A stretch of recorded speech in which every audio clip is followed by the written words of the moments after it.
Hello everyone. So I wanted to talk a little bit about my hair and how I make it, the curls stay in it. I know that I have got very thin, fine hair, thick, fine hair. My hair is very fine, the hair's, but I have a lot of it. So honestly, that's why I shave the underside, because otherwise it gets really heavy. So days that I don't shampoo, I like to use this. It actually helps with the oils because I also have very oily hair, but I did shampoo today, so I don't need to use that. The first thing I do is I found a product that I like that I can put in my hair, and it's not gooey and it's not like wet like mousse. It's called spray clay, and it's by Kenra. And I basically just spray this in before I do the curling bit. Otherwise, this helps give it volume and helps it hold a little bit. So I just put a little bit of that in. Then I have got I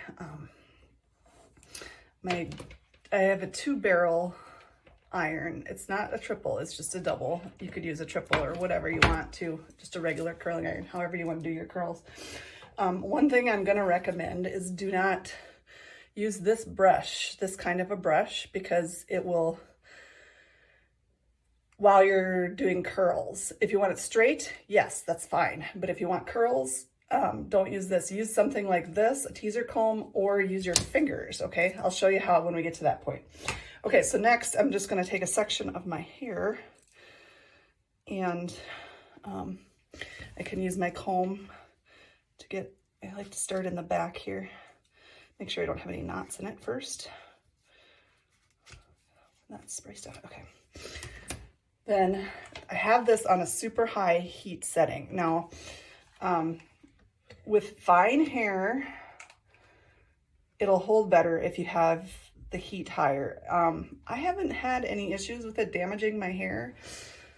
It depends on what your hair is like, I think. So you need to find the setting that works for you. Okay, so then I go ahead and do my curls.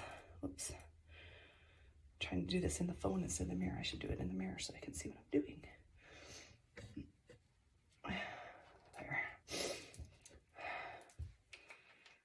And my hair is long enough. I gotta do like 3. I tend to start in the back and go forward, but you can do this part however you want. However you're going to curl your hair is how you want to do this. So I'm just going to go through and curl it all, and then I will come back and tell you the next step. Okay, now I have finished doing the curls, and this is the part where you do not want to use like this kind of a brush. Because if you do that, it'll pull through your hair and it'll pull the product out and straighten everything. And if you want to keep the curls, you don't want to use that. You can use a comb like this, but I like to just use my fingers and go in and kind of just bunch and separate the curls like this, okay?